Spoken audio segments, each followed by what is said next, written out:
Call this meeting to order. Let the record reflect that Councilor Burgess, Councilor Moe, and our new member, Councilor Weilein, are here. Item 2 on the agenda is to consider the minutes for the January 8 Economic Development Committee meeting. I would move to approve. Second. All in favor? Aye. Aye. Any opposed? Aye. All right. Item number 3, introduction to the Iowa City Strategic Investment District from Greater Iowa City, Inc. I see 2 people from Greater Iowa City, Inc. present. You guys want to come up and give your presentation? All right, I'm going to get us started. My name's Katie Gerlach. I'm the Director of Community Development for Greater Iowa City and also the Executive Director of Better Together 2030, which is, there we go, where we're going to start today. So just by way of reminder, all of these community organizations in 2021 and 2022 got together for a regional strategic visioning, and they all committed to what we outlined in the all-in vision. So you'll see we have cities, private, public, schools, school district, community foundation, university. We have everyone at the table, and we all agreed that these 5 pillars were our community priorities. We also agreed to these guiding principles of how we would do this work together. So we agreed that representative leadership was important, collaboration, and that we'd have a growth mindset. We also outlined these 5 pillars and organized Better Together 2030 as a community development corporation, but mostly as a community organization that can guide and lead this strategic plan. So I'm going to go backwards and talk about each pillar to locate us. We're on Pillar 5, which is led by the Community Foundation of Johnson County and United Way of Johnson and Washington counties. You can see what they've been up to and what we've all been supporting in terms of reimagining human and social services. Last night, there was a community conversation on immigrant and refugee support. We've been working on a community needs assessment with United Way. We've had a board leadership program, community board fair, among other things. Pillar 4 is led by Greater Iowa City, and we committed to a thriving, inclusive economic ecosystem. One of the biggest examples of that, in addition to Greater Iowa City being an open model now for everyone to be a member, is the underestimated small business grant. You can see we've launched that in partnership with the Community Foundation and South of 6, and we're getting $500,000 out into underestimated businesses across the community. And representative flyers down below to see all the languages we're communicating in, all the outreach that we've had. We've had over 200 touches in terms of clinics, one-on-one appointments, and calls just to help people support in these applications. We've had 171 applicants in the first round. We awarded $225,000, and our final round is ongoing right now. As part of that pillar, we're also committed to doing the work as Greater Iowa City rooted in data and data-driven analyses. So I put this link in here so you can check out the online version of our data digest if you haven't already. Pillar 3 is led by Greater Iowa City. And in this pillar, we agreed to a well-connected mobile region.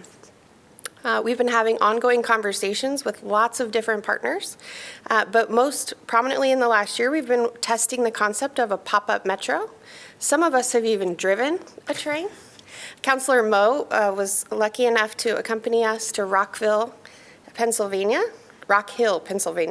and drive the pop-up metro train. So you can see he was brakes, gas, he was cruising on that line. Yeah. And we had a lot of fun. We also really learned, mostly I would say the biggest lesson we've had in Pop-Up Metro is what we need to do as a community and region to move forward in regional transportation. Pillar 2 is probably the largest pillar of the vision and commits us to authentic, vibrant neighborhoods and districts. We also, as part of that, are supporting childcare as a priority for families, accessible, affordable childcare. So with all of these community partners, we've launched the Child Care Solutions Coalition, and we have been working on the Wage Enhancement Program, which the City of Iowa City supported with $750,000 to raise the wages of child care workers by $2 per hour. Pillar 1 is led by Think Iowa City, and most recently, we worked on the Conservation Bond campaign. So you saw this probably last November, and was supported in part financially with Greater IC as well as the Community Foundation of Johnson County. But going back to Pillar 2, which is what we're going to talk about today with the Strategic Investment District projects, you can see that number 3 says that we wanted to empower and fund neighborhoods to identify their assets and opportunities and leverage their community's uniqueness. So this is still coming together, but you can see with these city partners, as well as these financial institution and funding partners at the top, we are launching a charrette process to help design the Strategic Investment District plans. And with that, I'm going to pass it over to Nancy because Pillar 2 and this project is an incredible, it's a huge 10-year, 15-year, 20-year project, but it really came about through Nancy's leadership and vision of what she thought Greater Iowa City could be. So I want to pass it over to her to start talking about what that is. Always so kind.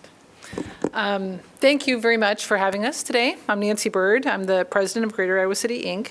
And I wanted to step back. First of all, it's very important that we're really trying to embed our work in the All-In Vision Plan. So Katie gave a wonderful introduction of really the integration of all these organizations really trying to meet that plan. Just to remind everyone, pre-COVID, we had a traditional chamber. We had multiple economic development agencies. ICAD was a very important one. It had a lot of visibility, but there were many out there. There still remain many out there. And these two organizations at the time had overlapping boards. So post-COVID, we really worked together, all of us worked together on the All-In Vision Plan, and really there's just a proven interest to want to do more. The collaboration was really solid. We realized that we really are better together when we're working together. So when Greater Iowa City, Inc. was kind of born and these organizations merged together, one of the things we really wanted to try is place-based economic development, recognizing that there were a lot of the business community that didn't really understand or couldn't see the work of economic development. And we felt like that was important to guide it so that people understood more about the real nature of economic development. It's quite broad. So we established a mission for the organization to allow us to be flexible in these ways. So certainly elevating business is a big part of that. Investing in strategic initiatives, the real work of the organization can look very different over the course of time depending on what it is. The strategic investment districts that we'll talk about are a piece of that investment.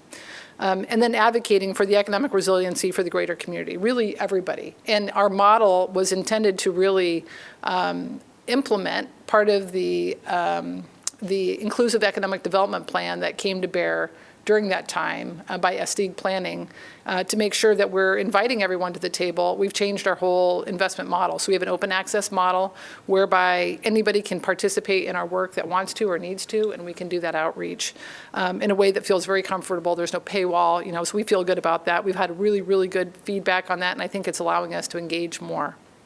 So the work that we do is guided by innovation councils. We have an executive council, and then we have 3 other innovation councils that have about roughly 30 individuals representing businesses and community leaders across them, economic development, community development, and a business support innovation council. So back to the All-In Vision Plan and these pillars 2, 3, and 4, that we really believe that we are kind of the engine for these 3 pillars.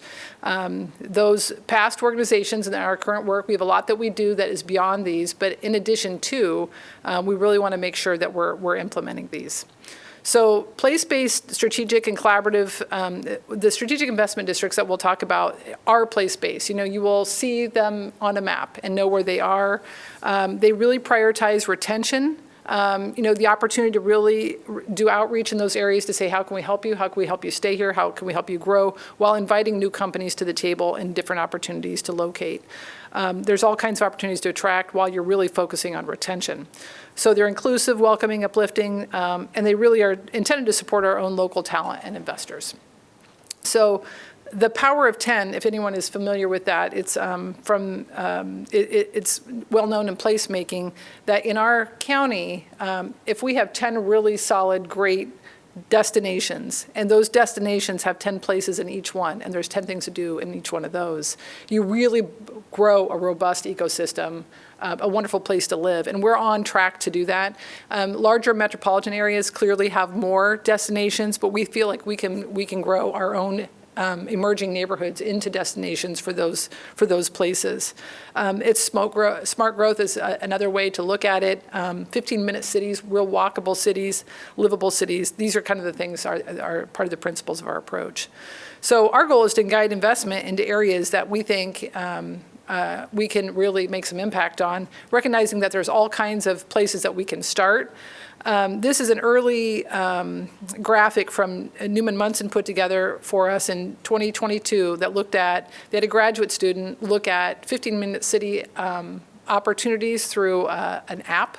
And they identified all of these locations across our county that either had 15-minute, kind of a walkable services that had the majority or up to 6, I think, of these different criteria: grocery, transit, childcare, healthcare, cultural venue, green space, recreation, housing, and employment, all in a place where people can actually access and walk.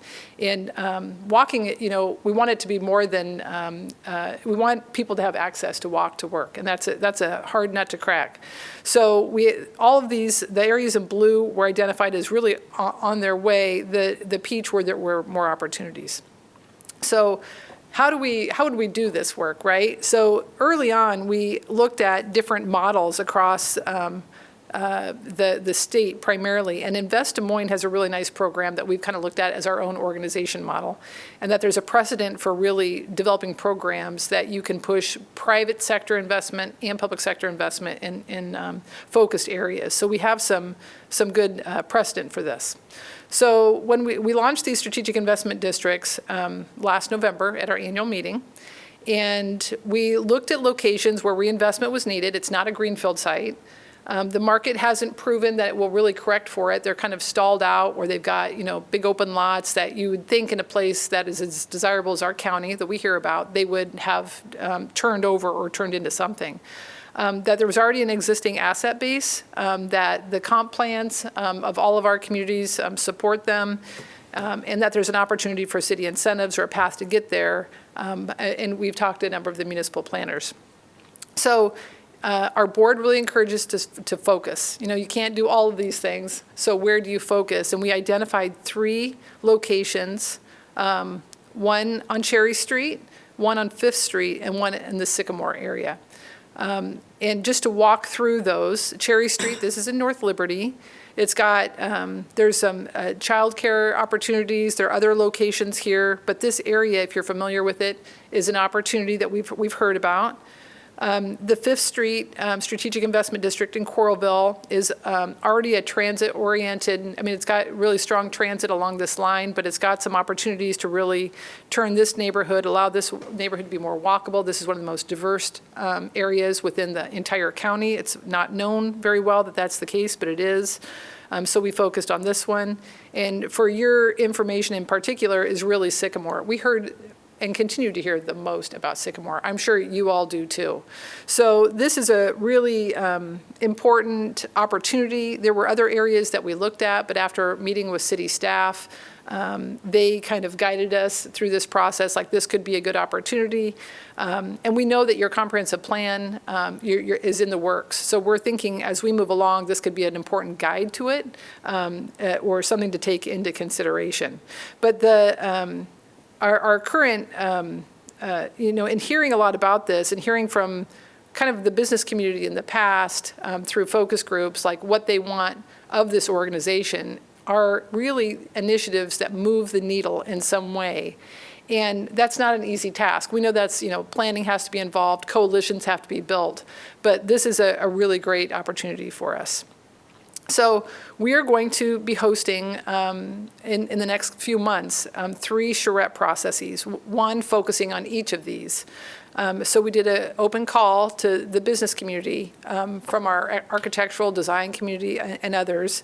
And here's a list of what our call looked like, to invite people in to help provide input to a process that would help us provide information to you all about what we think in the private sector could help support these emerging opportunities. So we looked for a lead designer, a plan engineer, someone to really orchestrate the charrette process. And for those less familiar with the term charrette, it really is, it is a planning process, but it's unique in that it's highly collaborative, it's quick turn, and it's intended to be kind of consensus building where people come together, they really enjoy the process and, learn so that we're, enjoying the work that we have together while we're doing it.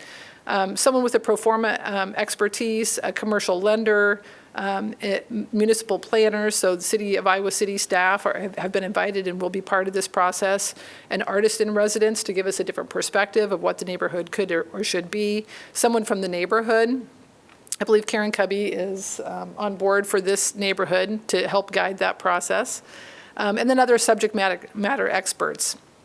And Shive Hattery will be the lead for the Sycamore Investment District. So Katie leads this process, so I'm up here talking about it, but she has been pulling these teams together, and we're having very good conversations about what they can be. There is a ton of excitement, and that bodes well, I think, for everybody, because I think people in our community, in our business community, they want to be more involved. They are the people who live here. They support the arts. They, support the social services. They are invested in trying to make this a better community for all people. And that's who's kind of here on our team. So we're pretty excited about that. We think at the end of these charrette processes, which are being planned for probably May, June, we're waiting for them to identify the dates where they can help cull together the entire group.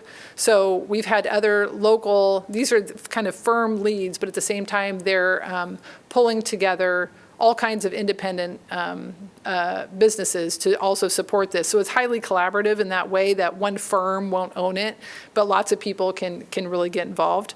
But they are, the recommendations that we anticipate coming out of these will be, kind of what are some opportunities that we can think outside the box for our community. So are there opportunities for pilot programs, especially when it pertains to housing? Can it look different? Can it be funded different? And what are those opportunities? Needed incentives, if they need to be, I personally believe the incentives that we're talking about are not necessarily public incentives or grants from the public sector, especially in this environment. We don't really know. But how can we call our local investors and donors in to give them an opportunity to say, oh, that's someplace that if I have a tax liability, I can put it here. I don't need to put it in some random building.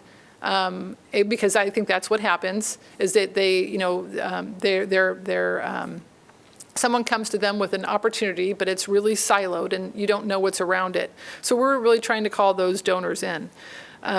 Local investment opportunities like a community impact investment. We have been in conversation with the Community Foundation of Johnson County, and they may be strong partners here, so we're really working through what that might look like, and really making sure that we're educating and promoting as we go. At the end of the day, we've been very clear that we are not committing the City of Iowa City to adopt these plans, although it would be nice if at the end it was something that you all felt like would be adoptable. We know that there's a lot of complexity here, so our goal is really to support you all, make good decisions, and how we guide investment into these areas, and we will need your support and guidance to do so. Again, back to the Invest Des Moines example, they have a similar program right now where they have special investment districts where they have targeted their investments on residential neighborhoods. And ours are more commercial, need a commercial focus, but these are more towards the residential. But even so, they have identified opportunities to develop special programs that invite support for some of those commercial business nodes through granting opportunities. And we think the grants also can be public or private. We have the opportunity to grant. We typically, or have to date, really taken public grants, but we have the opportunity to use our own investments to kind of incentivize businesses towards a certain behavior. So if you want signage change, is it something our private investors can support other businesses to see if they can really improve their facades or whatever it is, as an example. And the downtown district has done some of that with their signage, and it's really impactful. So here are some opportunities to do that. So we believe that these strategic investment districts, at the end of the day, they really do improve the quality of life of Johnson County residents. They just strengthen our county as a desirable place to locate a business. They strengthen our ability to invest locally in projects that see local return, and really provides an opportunity to call in the business community and work with them. And work collaboratively with all of our partners. There's just a ton of opportunity here. We're still working through the process of getting the charrettes in place, but it should be really a dynamic process. And to the extent that we can have a good neighborhood meeting prior to it, we're going to do that primarily to ask those neighborhoods what their goals are, so those goals can be a piece of what the teams have to, really think about as they go about their process. There are subject matter experts that I know Katie has been working with to line up, such as, our housing coalition, can they present to the group before they start the work? The bike library, can they present how important bikeability is? Can they, we get other groups, interested in conservation of the natural environment out there sharing. And we also have to continue to seek out those artists. Once we know our time frame, we'll know who's available at that time. So we've got good interest from local artists around town. So there's some details to go, but we're highly encouraged about the amount of response to the process. And we know that there's a lot of moving parts. We're going to really celebrate it at the annual meeting in some unique ways. And we would love to have if you all have certain suggestions or ideas for us, we would love to know what they are so that we can kind of build them in where it makes sense. And at the same time, allow some freedom for these designers and other subject matter experts to try things, So if they have, as some of the folks have suggested that we call in other people from other parts of the country who have expertise in certain things. And, as long as our teams are local, inviting external expertise in can be a really positive thing too. I mean, I would say, in the smart growth arena, the state of Iowa in general is pretty behind the curve. So if there are great areas in the country that have a wonderful precedence, we should be looking at them. So with that, I think I would stop, and Katie and I can take any questions. And hopefully this is more of a dialogue than a presentation, but we wanted to make sure and level set. So recognizing we have a new counselor, and invite any of your comments or questions. Sure, I'll start. I think we probably all agree that Sycamore is an area of town that we would love to see investment and improvement, and have heard disappointment from the community for a decade now that things just don't seem to stick or stay, and it's the perfect spot for certain things. And my understanding is one of the challenges is not for lack of vision, but an owner that maybe doesn't want to act. So can you talk a little bit about how you chose these sites and the owner engagement component? Because if an owner doesn't want to make an investment and they're paying their taxes and keeping the site up good enough, there's very little that we can do, but I'm curious what other strategies you guys have in your mind to help encourage that. To my knowledge, no one from the private sector has ever reached out to this owner until we did. It's been public sector outreach, and that's often received differently than private sector, as you know. And so we have staff that have done the research to find out there's actually a new ownership group, we believe, out in Mississippi. Nancy's spoken with the prior owner. We've been doing a lot of outreach, and we want them to have a voice in what they would also want to see for this property, but also show them that there's interest in it and that we would like to engage with them on our vision and show them that there's opportunity for doing what the community wants and for them to make an investment return. Does this new ownership group seem receptive, or? Well, I can share what, and I think it's helpful, quite frankly, that you all hear what the past owners had said. There's, I think, challenges about the upkeep of the site. The Sycamore Mall owner at the time lived in Nashville, but he was recently, or he lived in Iowa City, so he's familiar with the area. He was really, and I'm a listener, right? You got to hear what some of the challenges were. When they opened Ollie's, that was a really big deal to the owner, because Ollie's, it's a discount store. they were bringing it here thinking that that's just what this market needed. And he was super excited about it. And because it's new to Iowa, he felt like there should have been more support from the community. And I told him that, you know, the Chamber of Past probably wasn't set up to know that. And today, had we known there was a new store opening in our area, we would have been there. And maybe there's a way to address that moving forward. And this is when he was just like, you know, we're trying to do all these things. And I think when you work in a silo and you have no idea, especially when you're out of state, that kind of is what happens. Learning from what his challenges were, and he shared that, you know, he had sold the property, that we can bring that to the next property owner and do a better job of welcoming them here, or at least working with them.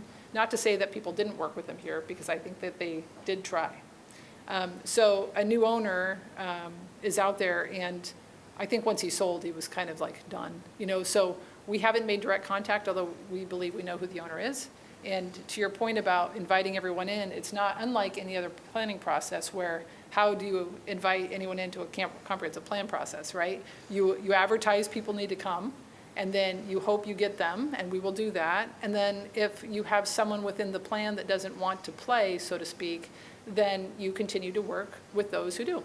And that's what we're intending to do. So if that property, like Sycamore, if we can start moving on opportunities around the mall initially, maybe that's how we start.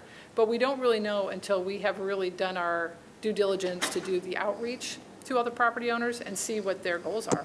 I mean, at the end of the day, it is their property, so you want them to feel like they're invested, like we're here to support them, and that if there is change afoot and it looks exciting, they could be excited about it. But we don't know yet because we haven't met them yet, if that's at all helpful. I'd also add that, you know, this district is bigger than the Sycamore Mall. And so what you'll see along First Avenue, and I hope when you've driven up and down there, there's property owners who have taken advantage of current city incentives and grant programs to improve the facades of their buildings that really are interested in the improvement of this district, improving walkability, increasing housing density. And there is an interest from property owners that are in this circle that might not necessarily be the mall owner. And there is a ripple effect of, as you start to see properties improve, then we'll see what we can do there with the mall. I think another point that I would make is that when we talk about a charrette process and a new design, I mean, they can look really wonderful. And at the same time, we want people to kind of dream a little bit about what's possible, but then also to be pragmatic about what's achievable and not to overset expectations for what we can do in this area by when. So I think that's true of any plan, right? We're going to have to do the same kind of work. We'll probably have the same kind of feedback, but we're going to work these plans. We're going to do what we can and share as much as we can with the city staff so they understand, you know, what the opportunities are. You know, the P&G, as a wonderful investor of ours, they're getting more and more engaged. We know that they have plans. And they have a lot of employees in this area that really don't go out for lunch. You know, they're in these huge facilities, and there's an opportunity there just for like walkable paths. So this isn't about tearing everything down. It's more about identifying opportunities that can give it some lift. And if we can add housing in this area, it would be a big deal. But we have to really think about what that looks like and what the real opportunities are and the costs. And that's why on the teams there is someone with pro forma expertise so that we're not overselling what's achievable. Just a couple of things, going back to the beginning of the presentation as well, the reinvestment premise of this, I think, is really important. From serving on the ECOG board, when they were engaging in their big strategic planning process and had, you know, a consultancy group that included international experts on, you know, sort of regional development and growth, 85% of economic development impact is based on reinvestment in those who already are here. And that was the statistic we were given. And I think that's often lost in how we try to prioritize new businesses, new, and growth in general rather than reinvestment, and supporting those who have been able to be successful in the community. So I just wanted to say thank you for that piece, because I think that's so easy to overlook. It's not the new shiny thing. Also, my house is like on the edge of this district, so I'm very excited that I get to be inside it. But I did just want to say, for the charrette process, I think Katie and I may have talked about this, that there's a somewhat intentional not including elected officials, which I think is great at that, on some level, and just know that we are available to be engaged at strategic moments. I think this committee is a good, subset of our council for folks who can be tapped to develop relationships and, make some of those deeper reaches and touches into the community. I know Nancy and I have talked in the past about how to really cultivate the relational side of this with those who are, employing folks in our community and providing services in our community. And I think the work that you all are doing is positioning us very, very well to deepen those relationships. And there's just a lot of uncertainty right now, and I think we all know from our prior experiences in uncertainty and, being leaders in this area, those individual relationships and the ability to call upon people and already have some rapport is critical for our resilience and our ability to respond to changing conditions. So I guess that's just kind of a comment and also an invitation to help us connect with your members who might need a little more engagement at the policymaking level. And I know staff are doing that all the time, so I'm not trying to do that, but we have a different role that we can play.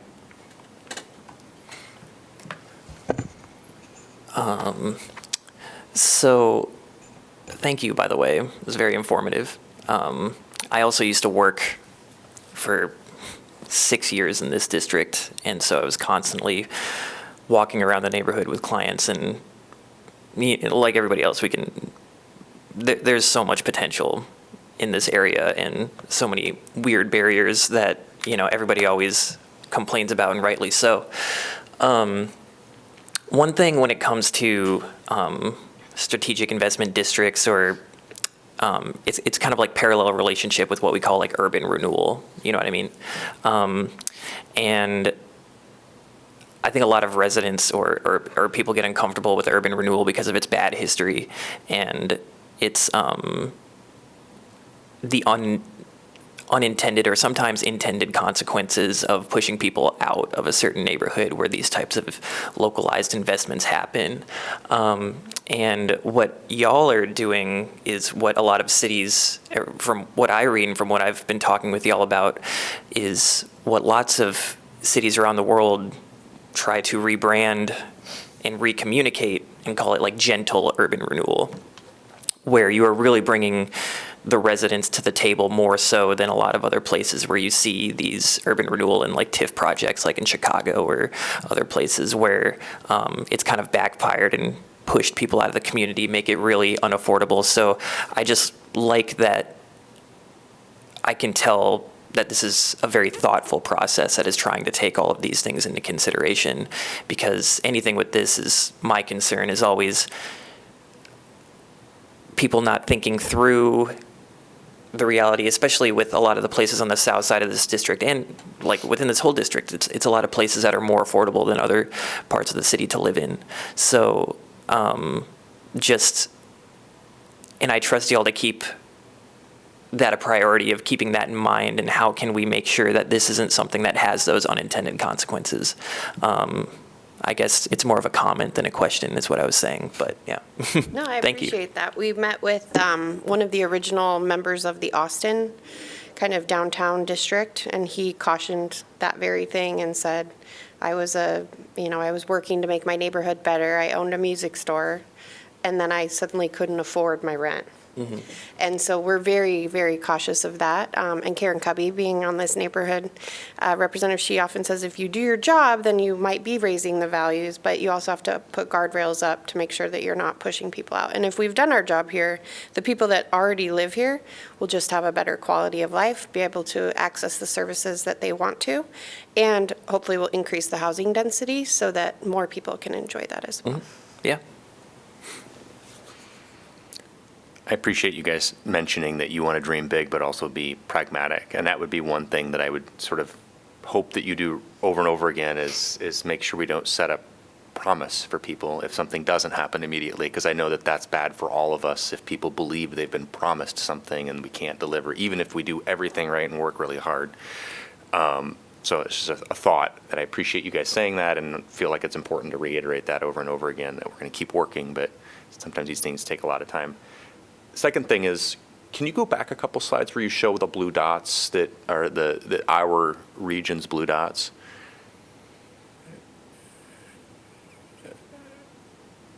Yeah, so I think it's great you guys are starting in Sycamore, and I hope it works out wonderfully, and you get to move on to multiple other districts. I was curious, are you willing to talk about a close second runner-up or a next one that's in Iowa City that you guys thought this is a really good competitor that also deserves attention? And maybe if there's not traction on Sycamore, you could pivot to that?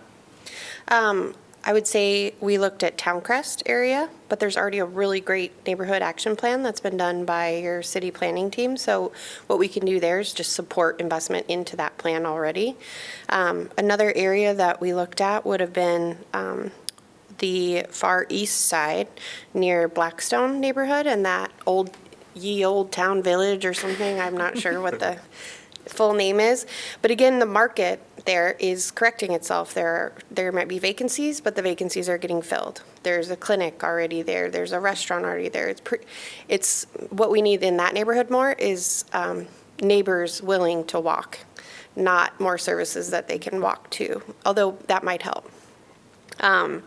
And so then the other part would be around North Dodge Hy-Vee. I think you can see that that is a more walkable neighborhood than you think because of the terrain. So if we can have improved trails, improved walkability, there's a walkable grocery store that people often forget about. There's a clinic right there. There's all those sorts of things. There's no childcare. So that childcare is also a big driver of what we're looking at, is making sure there's nearby childcare in each of these, as well as cultural venues and other sorts of opportunities. This, I would say, green space, we're very lucky because Iowa City is one of the few cities, I'd say in the whole state too, that every resident has a green space within a certain number of blocks with school, park, and so that was an easy part of this. But I would also add the trail systems, and just improving the linkages in Iowa City is probably more of a priority than another second district right now, because you can see how close we are. The linkages are much closer in Iowa City than in other parts of the region.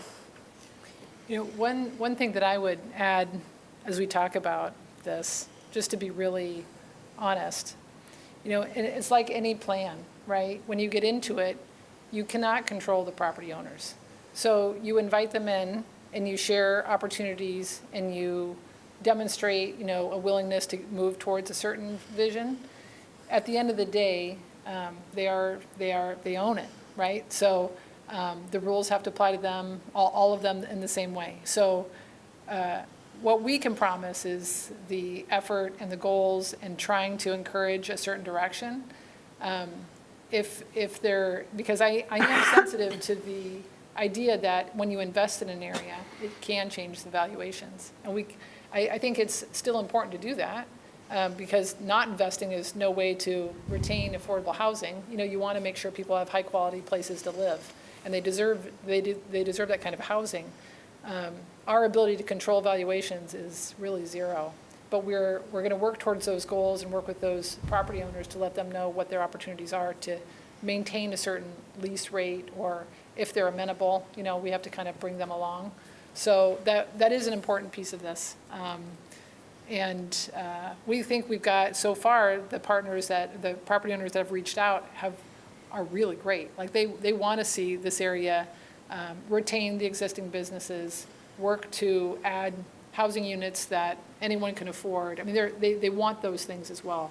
The devil's usually in the details, and I'm sure you'll hear about that. We also know that when we do this kind of work, it's going to get confusing with the general public of who's doing it. Is it the city of Iowa City or is it Greater IC? And we'll do our very best to make sure to share what is mandated and what's, this optional plan, essentially. And also to keep consultants and other people who are involved in this not bothering city staff as much. So we're going to try and really put those guardrails up and make sure we communicate as effectively as possible to the public. But if you ever see any of that or hear that, to the extent that we can help with that messaging, we'll do our best. I was wondering if there's any formal or informal connection with the committee that's working on our comprehensive plan review. There is. We have a staff member that's on that committee. He's also doing the existing conditions for this. So Evan Doyle, you might know, incredibly talented researcher and planner, and just he's got the skills to draw the connections for both us and the city group that's on the comprehensive plan. Excellent. I would add the other part of the economic development of this that is not called out is the cluster that we're hoping to highlight and develop here, which is the design and architecture cluster. So, you can call out something and say we tried with an ed tech initiative, for example.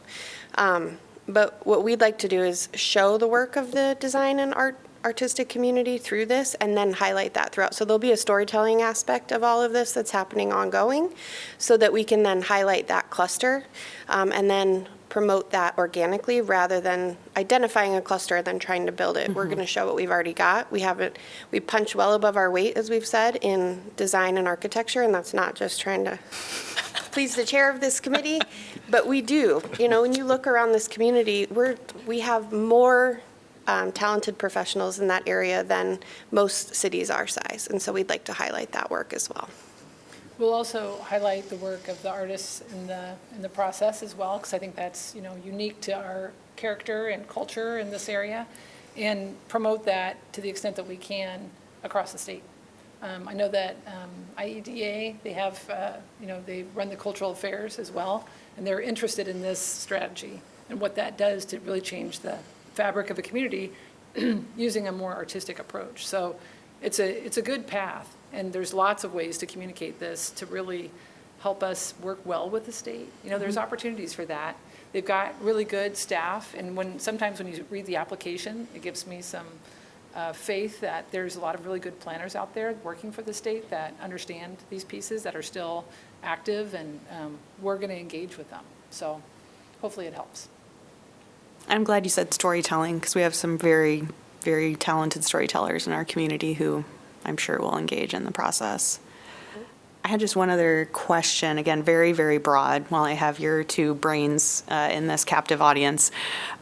We had some conversation at our last city council meeting about needing to prioritize economic development and some public input about, kind of supporting a certain type of development as like big employers versus quality of life. What you've presented today really highlights things like childcare and affordable housing and just, again, more generally, quality of life. Do you have a 1 or 2 minute pitch as to why enhancing those, livability and quality of life aspects is good economic development? Well, we know employers, people don't seek a job as much as they seek a place to live. I mean, that's been the best way to share. And I think our employers know that, and that's why they get behind livability, because they want to retain their employees. So that's probably that's the best way to describe how important livability is to our employers. When it comes to, when you start talking about other initiatives in economic development, I think that's where it just gets a little wonky. But our organization is really focused on that place-based economic development because we don't have to explain a path through that per se. We're just helping really implement the All-In Vision Plan where people said neighborhoods matter to us and we want livability and we want it to look like this. And the business community, it resonated with them. So I really, I do get sensitive when we try to pull apart a business community and kind of treat them like they're in a red box, because they have, all the regulations hit them. As residents, they understand what the taxes are for residents, they understand what it is for businesses, they understand all the hoops you have to jump through, so they understand a context very well, and they are appreciating this approach at this time. So to the extent that we can kind of communicate like that, it's helpful, right? Because you're calling people in versus calling people out. We have been working on an advocacy statement for Coralville as well. And so the largest concerns that those business leaders have expressed are transportation, childcare, and housing. And so that reminds us that we're on the right path. This is a workforce issue, and it's a way that we can address these things. But we know that we're also working on business retention and expansion and site selection, and our team is still working on that important part. But we're also prioritizing retention and local investment. Thanks for using the phrase "working the plan." I think the all-in vision is something that has stuck better than other plans that I've seen, and so I'm very grateful for that. With everything that's, again, very uncertain and changing rapidly, it's really nice to have that anchor that I think reflects our community's values. You did mention the plan to have a good neighbor meeting, correct? Is that something that I know for like rezoning, that's you need to do that by law? Is that in this scenario, is that also required by law? Not always required, but I think I'll let Katie and Nancy answer as to what their public engagement process is for this strategic district. One of the nice things about working with us is we can do things because it's the right thing to do, not because it's required. So we think it's the right thing to do, and so we're going to host one. Yeah, I mean, that's where I was getting, is that I think that I would find it very important to try to, because sometimes people will have like one good neighbor meeting and it's like on a 2 p.m. on a Tuesday or something, but just trying to have as many opportunities for people in the location to come and just give ideas, because I mean, I don't have to tell you all this, but sometimes you've just never thought of something and someone you wouldn't expect would give this amazing idea, and it could completely change an aspect for the better of the whole plan. So, I mean, I like that, of course, even though it might not be required by law, I'm just like happy that y'all are doing it, and I would encourage an effort to do more, and I'm not saying that I'm just saying this for the record, not saying that you don't agree with it, but that, a lot of times we think of stakeholders as people that have a little bit more power in the neighborhood, business owners, elected officials, what have you. But I think that, the real stakeholders are the people who live in the area, and that's their home. So I just want to thank you, for keeping that clearly in mind through this whole process. Aaron Cubby wouldn't let us do it any other way. Yep. I do think we're going to need your help and support in wading through these waters. As soon as you do a good neighborhood meeting, all kinds of things will come up. We're going to do our best to use data and share data so that we can help level set. But, we need people to trust the data we have, so we're going to share our sources and wade through this. There's a lot of community members that may not want additional growth in the area, and I think that's probably going to be our biggest obstacle, how we respond to that. So we'll definitely need your support. What's your next step? You guys will have these meetings. Do you come back to us and report back what you heard? Do you come back to economic development or present at a council meeting? What's your time frame, and when should we hear next from you? So the charrettes neighborhood meetings should happen in early May. Charrettes are happening in mid to late May into June. Then the teams are going to be putting together the design books over the hopefully very quickly after that, and then we'll see the first draft. We'll go back to the neighborhoods probably, then we'll take more feedback, and hopefully we'll have kind of final design books ready to socialize around the community in the fall. We would be glad to come back and present to you, but we just want to make sure that it doesn't cause any confusion as to us presenting to you for approval, because it is private sector led, and so we don't respectfully need your approval. Understood. Anything else? All right. Well, thank you, both of you, for presenting to us today, for your work on this, and we want you to be successful because we're partners in this together. So thank you so much. Thank you.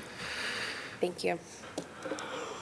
All right. I think we are on to item number 4, staff updates. I don't think I have much. At the last meeting, you were kind of briefed on the targeted small business grants that we had done. So those are just kind of wrapping up, much to all the thanks goes to Chris for helping to coordinate that process. And they're just getting their final reports in now. So maybe I'll have some interesting kind of takeaways I can bring back to you at the next meeting, but we just haven't got all those in yet. We also have coming up soon is the Wright House of Fashion is coordinating the Beyond Fashion Festival, which is the first weekend in May.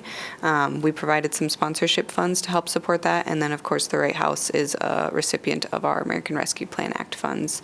So that event just celebrates kind of that micro industry and all the players who are involved in that. So hopefully you can mark that on your calendars and check it out. What was the date of that again? I think 2nd and 3rd. it's May 2nd and 3rd, yeah. May 2nd and 3rd. Did anyone others? Nothing for me, thank you. All right. Item 5, old or new business. Welcome, Counselor Wyline. Thank you. Happy to be here. I'm glad someone told me about it more than 2 hours before, which happened with the MPO meeting. But yeah, All right. thank you. Nothing else? We're ready for a motion for adjournment? Move to adjourn? All in favor? Aye. Aye. All right. Thank Thanks you. all. Thank you.